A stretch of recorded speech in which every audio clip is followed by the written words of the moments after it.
2010 में कोई एग्जामिनेशन नहीं हो रहा था।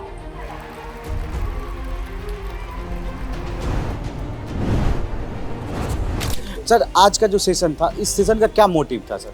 बेसिकली देखिए, हमने इस सेशन में कवर अप किया है क्योंकि काफ़ी सारे बच्चे ऐसे होते हैं जो ये मान के चलते हैं कि there is only NEET.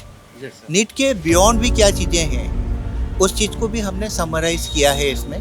Plus NEET के बाद के जो प्रोसेसेस हैं वो भी यहाँ पर बच्चों को प्रॉब्लम आती थी। पर्टिकुलरली दूसरे मैं नहीं बोल सकता कि कोचिंग्स में क्या होता है, लेकिन पर्टिकुलरली हमारे यहाँ पर हम जिसकी बात करते हैं, हम तो पूरी तरह से गाइडेंस देते ही हैं बच्चों को, कॉलेज सिलेक्शन से ले तक के उनके आगे के कैरियर में, न केवल इंडिया में बल्कि बाहर भी। तो वो सब चीज़ें हम कवर अप करके चलते हैं। करियर गाइडेंस सेमिनार में क्या कुछ सीखने के लिए मिला? बताया गया कि कैसे हम लोग को फ्यूचर में क्या कोर्स करना चाहिए और नीट के अलावा भी और कोर्स है, ये बताया गया। अच्छा, नीट के अलावा क्या क्या ऑप्शन है अगर हमको मेडिकल करना है तो? काफ़ी सारे और भी ऑप्शन है आपके पास, अगर नहीं निकला तो निराश और हताश नहीं होना। अच्छा, आपको क्या लगा आज के सेशन से? आपका मोटिवेशन बढ़ा? बहुत ज़्यादा सर, बहुत ज़्यादा बढ़ा है। सबसे इम्पोर्टेंट क्या लगा आज के सेशन में? कि मोबाइल से कैसे छुटकारा पाए। टीचर्स मोटिवेट कर रहे थे, यहाँ पे जो आए थे वो बता रहे थे कि फ़ोन से एडिक्ट नहीं होना है, फ़ोन से एडिक्शन कैसे कम करे। 5 नंबर भी, अगर 1 नंबर भी इधर उधर हो जाते तो कितने बच्चे शिफ्ट हो जाते रैंक के अनुसार। तो वो सब चीज़ें हमें अभी पता चली, मेरे को तो इनफैक्ट अभी पता चली कि बहुत 1 नंबर भी हमारे लिए बहुत ज़्यादा इंपॉर्टेंट होता है। हाँ, जैसे कि मतलब कुछ दिन पहले मेरे साथ ऐसा ऐसा चीज़ हो रहा था, टेस्ट में मार्क्स कम आ रहे थे और फिर बहुत मेंटल इश्यूज़, तो मतलब इतने अच्छे से वो समझाए, उसके बाद आज सुनने के बाद लगा कि नहीं, अभी भी कुछ ख़त्म नहीं हुआ। हम लोग को ऐसा लग रहा था कि अब तो मंथ का लास्ट हो गया है। होगा कि नहीं होगा? सारे बच्चे जो जो 500 के ऊपर लाते मार्क्स, उन लोगों को बहुत कन्फ्यूज़न रहता है कि हम लोग को मेडिकल कॉलेज मिलेगा कि नहीं, हम लोग ड्रॉप ले कि नहीं ले, या फिर ड्रॉप ले कि मेडिकल कॉलेज ले। तो ये सब चीज़ के बारे में हम लोग को बहुत अच्छा नॉलेज मिला है। कारण क्या है कि जो रेस्पेक्ट ये देते हैं वो पूरे भारत में कोई और बच्चा नहीं देता है। तो ये एक बहुत बड़ी यूएसपी है बिहार के बच्चों की। प्लस टैलेंट की तो आप यहाँ पर बात कर ही नहीं सकते, वो इनॉर्मस है, अपरंपार है। आप सोच भी नहीं सकते किस आगे तक जा सकते हैं ये बच्चे। हेलो नमस्कार, आप देख रहे हैं सुकेश एकेडमी और मैं आज आया हूँ एलन कैरियर इंस्टीट्यूट का कैरियर गाइडेंस सेमिनार में। हेलो सर, आपका स्वागत है सर सुकेश एकेडमी में। Thank you. कैसे हैं सर आप? मैं बहुत अच्छा हूँ। सबसे पहले सर, बिहार आके कैसा लगा आपको? बिहार तो मेरा फेवरेट डेस्टिनेशन रहा है। हर 1-1.5 साल में मैं एक बार ज़रूर आता हूँ यहाँ पर, और 2003 से ले तक के मैं आ ही रहा हूँ यहाँ पर।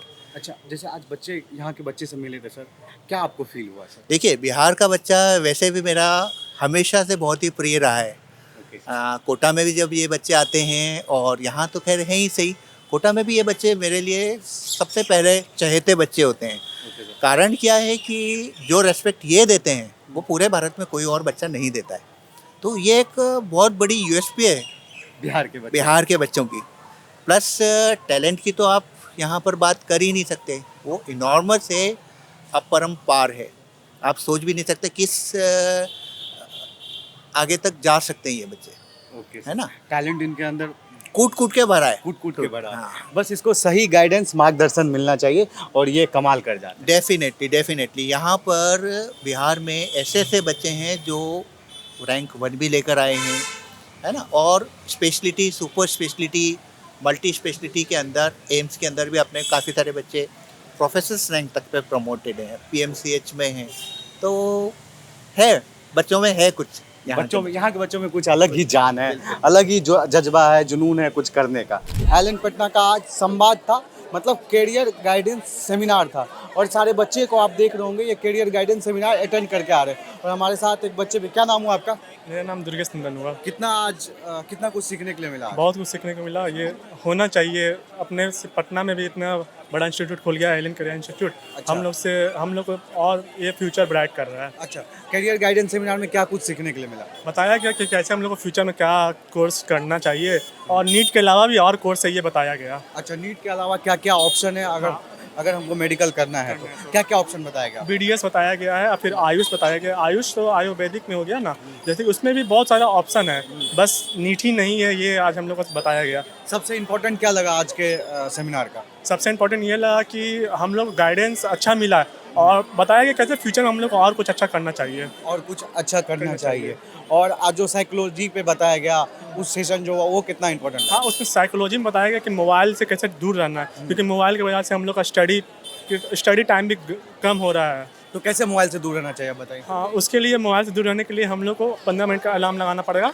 ठीक है, 15 मिनट अलार्म लगाने का वो 15 मिनट में हम लोग मोबाइल यूज़ नहीं करना है, उसके बाद हम लोग यूज़ कर सकते हैं। चलिए, thank you thank you. Best of luck. Hello, क्या नाम हुआ आपका? सर मेरा नाम निधि हुआ। आज का करियर सेशन जो हुआ इसमें कितना इंपॉर्टेंट लगा? बहुत ज़्यादा इम्पोर्टेंट लगा। नीट के लिए भी बताया गया, उसके अदर दैन ऑप्शंस भी बताए गए कि उससे हट के और क्या ऑप्शंस हैं। सबसे इम्पोर्टेंट क्या लगा? सबसे इम्पोर्टेंट लगा कि आप अपने मतलब डेली रूटीन में अपने मेंटल हेल्थ को कैसे अच्छे से रख सकते हैं। इस तरह के सेशंस होना चाहिए। यस सर, ऑब्वियसली होना चाहिए, हर स्टूडेंट को चाहिए ऐसे मोटिवेशंस। Thank you. मेरा नाम ऋतिका श्रीवास्तव है। कैसा लगा आज का सेशन? बहुत अच्छा लगा, बहुत गाइडिंग था, बहुत मोटिवेटिंग था। बहुत गाइडिंग था, मोटिवेटिंग। सबसे इम्पोर्टेंट क्या लगा? सबसे इम्पोर्टेंट ये लगा कि मतलब टीचर्स मोटिवेट कर रहे थे, यहाँ पे जो आए थे वो बता रहे थे कि फ़ोन से एडिक्ट नहीं होना है, फ़ोन से एडिक्शन कैसे कम करे, अपना स्क्रीन टाइम ज़्यादा है तो उसको कैसे करे। क्या नाम हुआ आपका? अंशिता दुबे। आज का सेशन कैसा लगा? बहुत बढ़िया, हमें बहुत कुछ सीखने को मिला। और क्योंकि बस सारे बच्चे जो 500 के ऊपर लाते मार्क्स, उन लोगों को बहुत कन्फ्यूज़न रहता है कि हम लोग को मेडिकल कॉलेज मिलेगा कि नहीं, हम लोग ड्रॉप ले कि नहीं ले, या फिर ड्रॉप ले कि मेडिकल कॉलेज ले। तो ये सब चीज़ के बारे में हम लोग को बहुत अच्छा नॉलेज मिला है और बस हमें नॉलेज बहुत अच्छा। कौन सा बैच में आप हैं? कौन सा क्लास में भी है? हम लोग ड्रॉपर है, फेज़ 3 में है। अच्छा, इस सेशन के बाद कितना मोटिवेट आप फील कर रहे हैं? बहुत बहुत ज़्यादा, टू बी ऑनेस्ट बहुत ज़्यादा मोटिवेट हम लोग फील कर रहे हैं। अच्छा, सबसे इम्पोर्टेंट सेशन आज का फिजिकल फिटनेस, क्योंकि बात ये कि हम लोग मोटिवेट अभी जैसे स्टार्टिंग में सब मोटिवेट रहता है, बट जैसे जैसे टाइम आता है एग्ज़ाम का तो हम लोग धीरे धीरे, बहुत लोग होता है अपना लाइन से हट जाता है, मतलब एम हम लोग का जो होता है वो ना होके हम लोग मोबाइल में बहुत ज़्यादा इंटरप्ट हो जाते हैं। क्या नाम हुआ आपका? अमन श्री। आपका क्या नाम है? अलीशा सदफ। आपका? प्रीति यादव। आपका? जानवी। कैसा लगा आज का सेशन?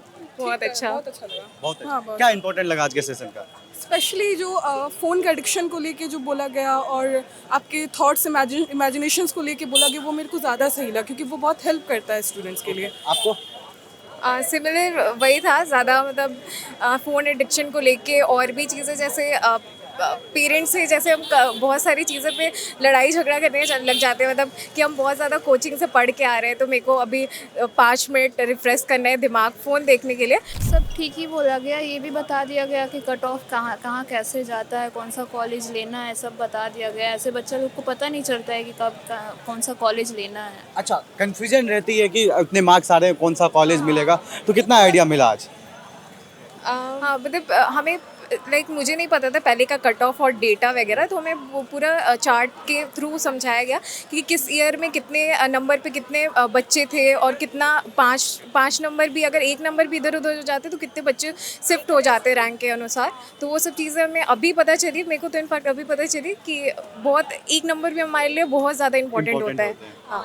हेलो, क्या नाम हुआ आपका? मेरा नाम हिमांशी सिन्हा है। कैसा रहा आज का सेशन? बहुत अच्छा, बहुत यूज़फुल रहा। हम सोचे नहीं थे लेकिन बहुत यूज़फुल रहा आज का सेशन। कि जैसे इस तरह का सेशन कराना चाहिए, आपके एक्सपीरियंस से क्या लग रहा है? मेरे एक्सपीरियंस तो लगता है सही है, बहुत सही, क्योंकि जैसे कि मतलब कुछ दिन पहले मेरे साथ ऐसा चीज़ हो रहा था, टेस्ट में मार्क्स कम आ रहे थे और फिर बहुत मेंटल इश्यूज़, तो मतलब इतने अच्छे से वो समझाए, उसके बाद आज सुनने के बाद लगा कि नहीं अभी भी कुछ ख़त्म नहीं हुआ। हम लोग को ऐसा लग रहा था कि अब तो मंथ का लास्ट हो गया है, होगा कि नहीं होगा, होगा नहीं होगा, नहीं होगा, ऐसे ही लग रहा था अब कुछ नहीं होने वाला, अब तो लास्ट हो गया, अब कुछ नहीं होने वाला है। लेकिन आज के बाद इनका ऐसा सुन के लग रहा है कि अभी भी बहुत टाइम है हमारे पास, हम कर सकते हैं, हम कर सकते हैं, ख़त्म नहीं हुआ अभी कुछ नहीं। और सबसे इम्पोर्टेंट क्या लगा आज के सेशन का?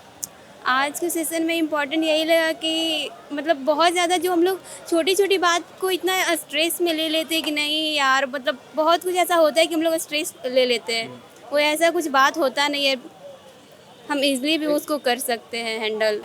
तो आज जब मोटिवेशन सेशन हुआ तो इसके बाद क्या लग रहा है, इंक्रीज होगा? होना तो चाहिए, लेकिन एक चीज़ हुआ कि यहाँ पे हमको पूछने का मौका नहीं मिला हेल्थ एक्सपर्ट जो थे। आप पूछना चाहेंगे तो क्या पूछेंगे? हम पूछना चाहते थे कि मतलब हम जैसे जो भी अपना एफ़र्ट लगा रहे पढ़ने में, जितना हमको लगता है जितना हम एफ़र्ट लगा रहे उतना मेरा वो मार्क्स नहीं आ रहा है। अच्छा, तो उसके लिए क्या सही अप्रोच होगा, ये पूछना चाहें? Okay, thank you. अगर मैं बात करता हूँ तो मैं ये क्वेश्चन पूछ लूँगा। Okay, thank you sir. तो सर अभी एक बच्चे से मैं बात कर रहा था, जब रिव्यू ले रहा था, तो एक बच्चे ने बोला कि जैसे मेरे मार्क्स कम हो जाते हैं जब मैं पढ़ता हूँ बहुत अच्छे से, और मार्क्स मेरे कुछ कुछ कम होते जा रहे हैं, तो उसमें क्या करना चाहिए सर? देखिए, कंसिस्टेंट पढ़ाई अगर कोई भी बच्चा कर रहा है तो रैंक से फिर कोई बहुत ज़्यादा मैटर नहीं करता है ना। समय रहते हुए अगर बच्चा अपने आप को अपग्रेड धीरे धीरे भी करता है तो वो आराम से हो जाता है, नहीं आती कोई प्रॉब्लम।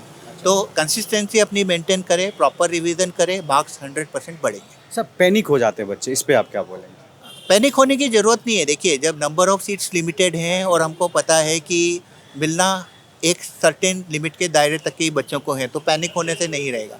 आपको मेहनत करनी पड़ेगी, मेहनत का कोई विकल्प नहीं है। अपने पेरेंट्स की बात सुने, अपने टीचर्स की बात सुने, आपके साथ में जो एसोसिएटेड लोग हैं उनकी बात सुने, 100% आप सफलता प्राप्त करेंगे। अभी सर नीट काउंसलिंग चल रहा है, मैं थोड़ा सा चाहूँगा सर 2-4-5 मिनट उस पर मैं आपसे ले लूँ सर, कि सर काउंसलिंग का प्रोसेस क्या होना चाहिए एकदम सिंपल में सर? देखिए, काउंसलिंग का प्रोसेस, फर्स्ट राउंड की काउंसलिंग तकरीबन सभी जगह पे ख़त्म हो चुकी है। एमसीसी की काउंसलिंग भी ख़त्म हो चुकी है और आपका बिहार की जो स्टेट कोटे की काउंसलिंग है वो भी ख़त्म हो चुकी है। तो ये दोनों काउंसलिंग जब ख़त्म हो चुकी है, अब सेकेंड राउंड में जो बच्चा होता है उसको अब चयन करना होता है कि whether he want to proceed for the MCC counselling और for the state based counselling. तो क्योंकि दोनों ही जगह पे जाकर के अल्टीमेटली उसको फ्रीज होना रहता है, ठीक है। तो सेकंड काउंसलिंग में बिहार में अगर वो बच्चा ज्वाइंड है तो वो ऑल इंडिया की काउंसलिंग में पार्टिसिपेट नहीं कर पाता है। पार्टिसिपेट भी कर पाता है तो जब तक उसके डॉक्यूमेंट्स अलग जगह पे जमा है तो वो उसको विड्रॉ करेगा तो फाइनेंशियल लॉस होगा।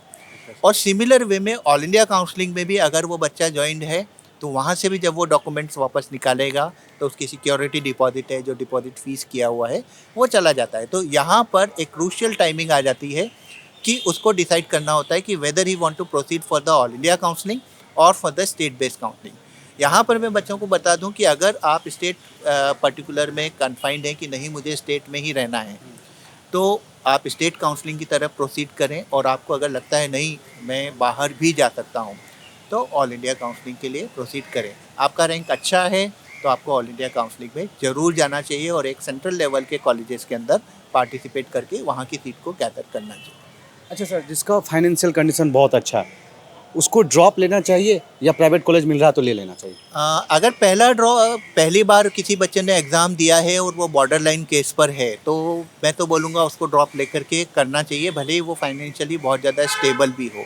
लेकिन हाँ, किसी बच्चे के 3-4 ड्रॉप हो चुके हैं और अब उसे लगता है कि नहीं अब मेरे से नहीं होगा और उसकी फाइनेंशियल कंडीशन ऐसी है कि वो उस फीस को अफोर्ड कर सकता है तो वो प्राइवेट कॉलेज में भी जा सकता है। ओके सर, सबसे कॉमन मिस्टेक जो बच्चे अभी तक करते होंगे सर, आपने अभी तक मुझे लगा लाखों बच्चे का काउंसलिंग किया होंगे सर, तो क्या करता है सर नीट में काउंसलिंग के टाइम? काउंसलिंग की जो बात है मैं फिर आपको बोल सकता हूँ कि हम पहले से डिसाइड करें कि हमको किस तरफ मूव करना है और उसी के हिसाब से हम अपनी चॉइसेस को बनाएं। बिल्कुल सर, चॉइस फिलिंग का कैसे करना चाहिए, क्या अप्रोच होना चाहिए सर? चॉइस फिलिंग का अप्रोच होना चाहिए, बेस्ट से स्टार्ट करना चाहिए और नीचे तक लेकर के जाना चाहिए। अच्छा, हमेशा ये सोच के कभी नहीं चलें कि ये तो मुझे मिलेगा नहीं मेरी रैंक पे। अच्छा। आपकी रैंक पे वो कॉलेज अवेलेबल है नहीं है वो डिपेंड करेगा आपसे आगे के बच्चे ने उस चॉइस को क्या भरा है ना। सर। तो कभी भी ये नहीं सोच के चलना चाहिए कि मैंने तो दिल्ली एम्स भरा ही नहीं। हो सकता है किसी बच्चे ने नहीं भरा है तो वो आपको ही मिले, आपको मिल जाएगा उनके जगह पे। Thank you sir. ऐसा कुछ लग रहा है मैं कवर नहीं किया, आप चाह रहे होंगे बच्चे के डोमेन में बात जानना चाहिए, बता सकते? नहीं, बेसिकली सभी चीज़ें कवर हो गई हैं लेकिन फिर भी मैं एक बात बोलता हूँ, कंसिस्टेंसी इंपॉर्टेंट है। बच्चों को कंसिस्टेंट रहना चाहिए, घबराना बिल्कुल नहीं चाहिए। हमको सिर्फ एक सीट चाहिए, 1,20,000 सीट्स ऑलरेडी अवेलेबल है, आराम से हो। Thank you so much sir. ये वीडियो आपको कैसा लगा कमेंट बॉक्स में ज़रूर बताना, और कितना इंपॉर्टेंट था ये वीडियो ये भी बताना, और क्या कुछ सीखने के लिए मिला ये भी बताना। तब तक के लिए बाय बाय, जय हिंद, टेक केयर। फिर मिलते हैं कोई नई अपडेट के साथ।